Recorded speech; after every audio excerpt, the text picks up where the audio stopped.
done this a few days ago, but I totally forgot. And I want to talk to you today about the real St. Nicholas, the real Santa Claus. Yes, there was a real St. Nicholas. He lived a long, long time ago in about the 4th century, so that's the 300s, the early 300s. And he was famous for several things, but one thing he was famous for, he was the Bishop of Myra, which would be in modern day Turkey today. And he was part of the Council of Nicaea with Athanasius and others.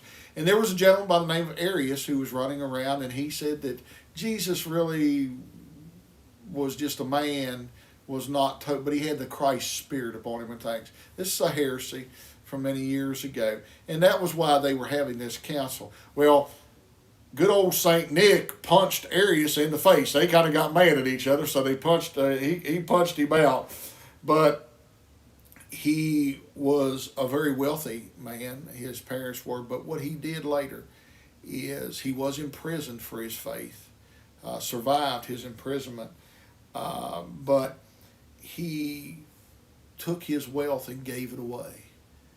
He gave it, and he loved children, and this is how we end up with the Santa Claus thing later. But he loved children, and he would give as much as he could to anybody and everybody.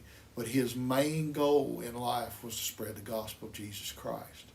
And he was a true martyr. He truly died for Christ. So I pray today that when you do see, Santa Claus around, that you go back and maybe remember the real Santa Claus, the real Saint Nick.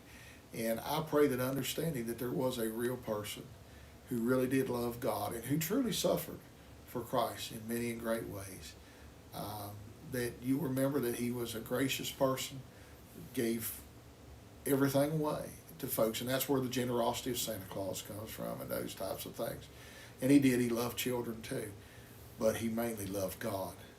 And I pray today that we could follow the example of good old Saint Nick and love God in our lives and give away each and everything to whoever we must.